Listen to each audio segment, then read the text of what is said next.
Foreign funding case 8 volume के बारे में कहा था। एक बहुत ही इंपॉर्टेंट बात है, वो ये है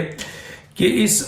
मैं इस 8 वॉल्यूम के मुतालिक बताऊंगा, लेकिन एक बहुत बड़ी ब्रेकिंग है जो मैं आपके सामने ला रहा हूं, और शायद जो लोग जो दी न्यूज़ पढ़ते हैं उन तक तो ये खबर पहुंच गई होगी, लेकिन बहुत सारे ऐसे लोग हैं जिन तक ये खबर नहीं पहुंची होगी, तो मैं बता रहा हूं। देखिए, ये कहा गया था कि जब फॉरेन फंडिंग केस के हवाले से कि जब ये स्क्रूटनी कमेटी ने पेश किया, तो उस वक्त भी स्क्रूटनी कमेटी ने अपनी लाचारी का इजहार किया, अपनी मजबूरी का इजहार किया, अपनी अपनी अपनी अपनी बेबसी का इजहार किया। जबकि स्क्रूटनी कमेटी चाहती तो ये सारी चीजें वो कर सकती थी, लेकिन उसने वो नहीं किया, क्योंकि उस पर हमारा ऑब्जेक्शन था और हमारी ये बात थी और अकबर बाबर की भी थी कि ये जो स्क्रूटनी कमेटी है ये बेसिकली फॉरेन फंडिंग केस को डिले कर रही है और इसको नुकसान पहुंचा रही है और मेरिट पे इस प्रोग्राम को इसको होने नहीं दे रही है। और इसके सरबरा डीजी लॉ है, जिसका हमने बताया था कि ऐसा लगता है कि डीजी लॉ जो है वो किसी दबाव में है, लालच में है, ये किस में है, जिन्होंने स्क्रूटनी कमेटी की सदारत तो ली, लेकिन इस अहम तरीन केस में जो है वो 3.5 साल ले लिया। हालांकि ये केस में ज्यादा टेक का टाइम नहीं था। अभी मैं बताता हूं कि कैसे ये चीजें हल हो सकती थी, जबकि इनके पास हुकूमती अहम तरीन इख्तियार थे कि वो किसी भी इदारे को इन्वॉल्व कर सकते थे। अब उसमें से जो कुछ भी निकला, जितना भी इस स्क्रूटनी कमेटी ने बचा के, छुपा के और दबा के चीज दी, वो भी बहुत कुछ निकल गया है। और उसमें भी उन्होंने अपनी मजबूरी के अकाउंट्स नहीं मिले, 53 अकाउंट्स हैं तो 12 अकाउंट नहीं, 4 अकाउंट नहीं, वो पैसा नहीं, वो अकाउंट्स जिनमें बहुत जो अमाउंट्स है वो उसकी डिटेल्स नहीं, मुख्तलिफ मुल्कों में जो अकाउंट्स है उसकी डिटेल नहीं, पैसा कहाँ खर्च हुआ वो नहीं बता रहे हैं, और कई जगहों से जो पैसे आए हैं उसके बारे में तो बहुत कुछ स्क्रूटनी कमेटी ने जो दिया है वो हम समझते हैं कि बहुत कुछ छुपाया भी है। बाहर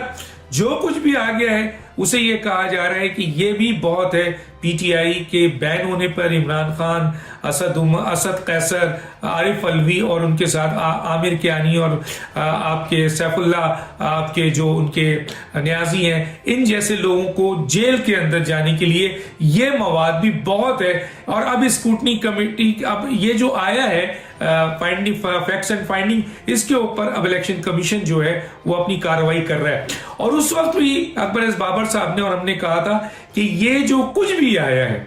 जो बहुत दबा के छुपा के भेजा गया है, दिया गया है मजबूरी में, वो ये टिप ऑफ द आइसबर्ग है। यानी ये जब खोला जाएगा और इसके ऊपर आर्गुमेंट्स होगा तो फिर पता चलेगा कि समुंदर के नीचे जो ये थोड़ा सा आइस का जो कोना निकला हुआ है, ये पूरा एक पहाड़ है नीचे जो बहुत कुछ चीज देगा। उसकी एक मिसाल अभी आ गई। अभी आपने देखा था कि उसके हवाले से अकबर बाबर साहब ने डिटेल दी थी कि 8 वॉल्यूम है और वो चीज भी नहीं दिखाई जा रही है, और बहुत कुछ जो है वो स्टेट बैंक ऑफ पाकिस्तान ने जो चीज दिया है। एक जो अभी स्टोरी आई है 27 तारीख को, और वो है दी न्यूज में फखर तुरानी साहब, उन्होंने बड़ी इंपॉर्टेंट न्यूज दी है जो मैं आपसे शेयर कर रहा हूं और मैं दिखाऊंगा अभी उसको। उसमें उन्होंने ये फैक्ट्स एंड फाइंडिंग की है कि जो लिस्ट स्क्रूटनी कमेटी ने दी थी, जो लिस्ट पीटीआई की थी, जिसमें पीटीआई ने ये क्लेम किया था कि ये इनके डोनर है जिन्होंने इनको पार्टी फंड दिया है, उसको उन्होंने रैंडमली, पूरा का पूरा नहीं, रैंडमली कुछ जो नाम उठाए और उस नाम को लेकर उन्होंने अप्रोच किया उन लोगों को जो पीटीआई क्लेम करती है कि फॉरेन फंडिंग में, पार्टी फंड में इन्होंने पैसा पार्टी को दिया है। उसमें जब उन्होंने उन लोगों से राब्ता किया तो पता ही चला कि तकरीबन 27% ऐसे लोग हैं उस रैंडम में, पूरा का पूरा नहीं मैं बता रहा हूं, रैंडम जो लिया उन्होंने लिस्ट से नाम, उनमें 27% ऐसे लोग हैं जो ये कह रहे हैं कि जी हमने पार्टी फंड दिया है। 35% लोग ऐसे हैं जो कह रहे हैं हमने तो फंड दिया ही नहीं पार्टी को, हमने तो अस्पताल को दिया था, हमने तो एक नोबेल कॉज को दिया था। तो अगर वो नोबेल कॉज को दिया था और अगर ये पैसा उन्होंने आपके अस्पताल को दिया था, तो ये पैसा जो है वो अस्पताल को गया है या पार्टी को आया? अभी तो ये क्वेश्चन बनेगा। उससे पहला क्वेश्चन तो ये है कि 35% वो लिस्ट से नाम जो कि पीटीआई ने अपनी लिस्ट में पार्टी फंड्स के लिए देने वालों के नाम लिखे थे, उन्होंने इनकार कर दिया है कि हमने तो पार्टी फंड दिए ही नहीं, हमने तो नोबेल कॉज में दिया था, हमने तो अस्पताल को दिया था। तो अब ये कितना बड़ा मेगा करप्शन है कि लोगों ने पैसे तो दिए अस्पताल को पैसे जाने के बजाय वो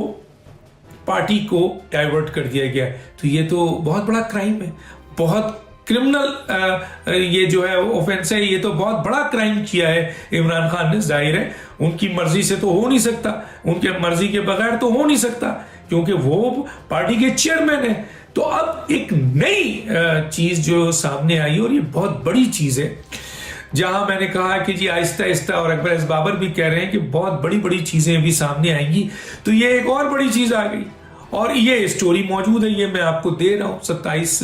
जनवरी की स्टोरी है और नाम भी मैंने मेंशन कर दिया है। तो ये एक रैंडम चेकिंग में जब पूरी की पूरी लिस्ट को चेकिंग की जाएगी तो फिर पता चलेगा कि आया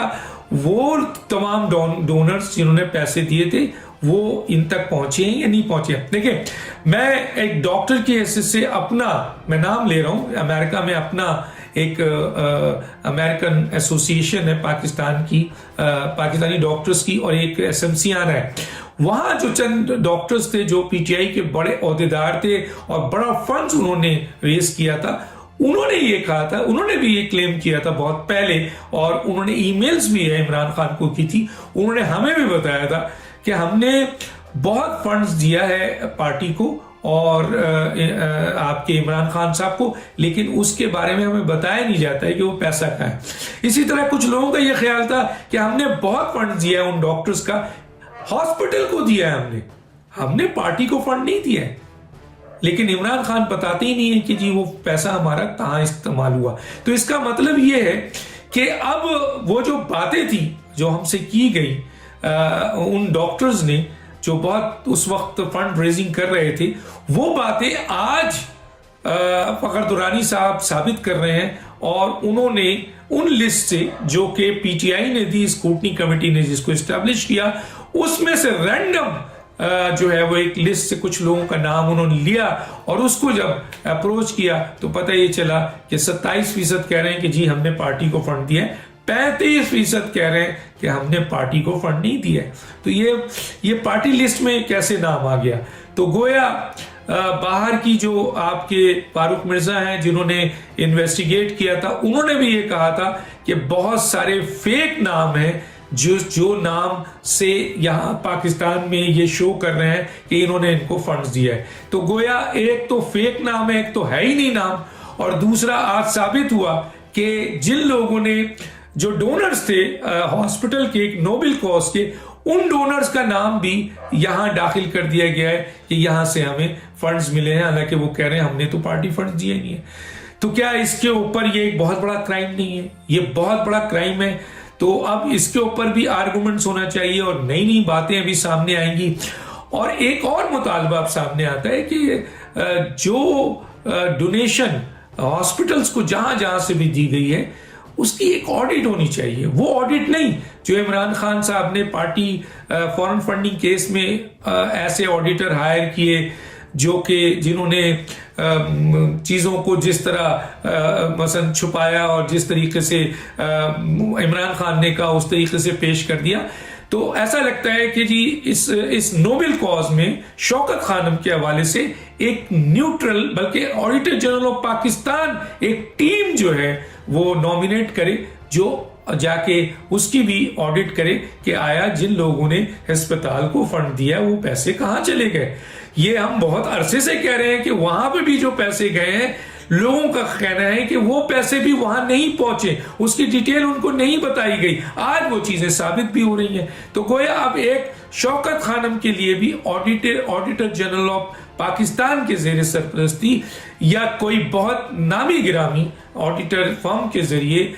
इसकी ऑडिट करानी चाहिए शौकत खानम की भी, कि पाकिस्तान भर से, दुनिया भर से लोगों ने इस नोबेल कॉज में जो पैसा दिया, आया उसमें ये पैसा लगा है या वो पैसा कहीं और इस्तेमाल हो गया है, रियल एस्टेट में हो गया है, लोगों के अय्याशियों में हो गया है, क्योंकि उनकी अपनी पार्टी के लोग ये कहते हैं कि जो लोग साइकिल पे आते थे, जो किराए की गाड़ी पे आते थे, जो बस से उतरते थे, आज अरबपति हो चुके हैं। उनके पास लैंड क्रूजर्स हैं और बड़ी बड़ी लैंड क्रूजर्स और बड़ी बड़ी गाड़ियां आ गई हैं। तो वो पैसे कहां गए? और यहां पर ये रिफ्लेक्ट कर रहे हैं उन डोनर्स को जो कि आपके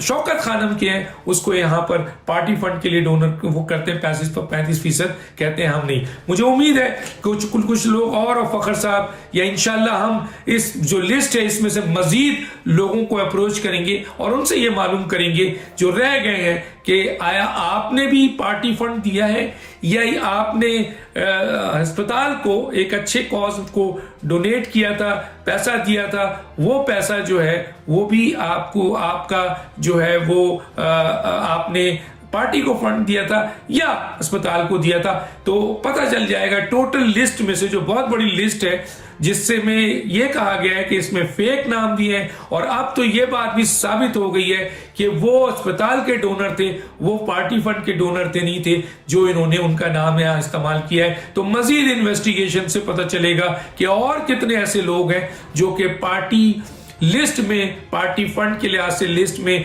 पीटीआई ने दाखिल तो किया है उनका नाम, लेकिन वो असल में पीटीआई पार्टी फंड डोनर नहीं है, बल्कि वो अस्पताल के डोनर हैं। ये बहुत बड़ा एक क्राइम है। एक तो ये वाकया, और दूसरी जो इंपॉर्टेंट बात है वो अभी तक इलेक्शन कमीशन ने भरे, चीफ इलेक्शन कमीशन ने भरे अपने इलेक्शन कमीशन के इजलास में, जहां पे मीडिया वाले भी थे, जहां अकबर बाबर भी थे, जहां पीटीआई वाले भी थे, जहां सारे लोग थे, वहां उन्होंने ये इकरार किया था कि जो इस वॉल्यूम है, 8 वॉल्यूम है, या जो भी लिस्ट है, उसमें जो कंटेंट है, स्टेट बैंक ऑफ पाकिस्तान के हवाले से जो दस्तावेजात है, डॉक्यूमेंट्स है, एक डॉक्यूमेंट्स भी नहीं छुपाया जाएगा, एक डॉक्यूमेंट्स भी नहीं छुपाया जाएगा, सबको जो है वो पब्लिक किया जाएगा। लेकिन उनके उस स्टेटमेंट 18 जनवरी के बाद आज तकरीबन 1 हफ्ता 2 हफ्ता होने वाला है, अभी तक जो है वो डॉक्यूमेंट जो कि स्क्रूटनी कमेटी के पास है, इलेक्शन कमीशन के हुक्म के बाद ओपन जो है वो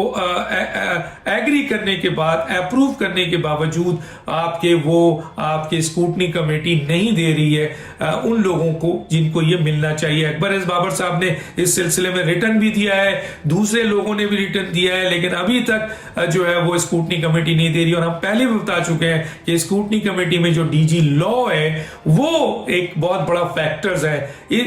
उनकी भी इंक्वायरी होनी चाहिए और उनकी इस केस के हवाले से ये देखना चाहिए कि आया उन्होंने इस केस को डिले करने में और इन चीजों को छुपाने में क्या किरदार अदा किया है, और अगर इनका किरदार है तो आया इसके पीछे प्रेशर है या इसके पीछे करप्शन है। ये चीजें भी मालूम करना बहुत जरूरी है। लेकिन यह बात मैं बता रहा हूं कि अब तक, आज तक, इतने दिन हो जाने के बाद, लेटर लिखने के बाद, मैं लेटर भी दिखाऊंगा, अभी तक जो है वो स्क्रूटनी कमेटी जिसके सरबराह डीजी लॉ है, ये सारी चीजें नहीं दे रहे हैं। हालांकि election commission, chief election commission open forum में ये इकरार कर चुके हैं कि एक एक डॉक्यूमेंट्स मिलेगा, आप लेटर दें। तो लेटर दिया जा चुका है लेकिन नहीं मिला है। तो foreign funding case is a tip of the iceberg, और ये चीजें आहिस्ता आहिस्ता निकल रही हैं। आगे चल के हम और बताएंगे कि इसमें बड़ी और क्या क्या क्राइम और करप्शन जो है वो सामने आएगी। अभी आर्गुमेंट्स होगा तो और भी बहुत सी बातें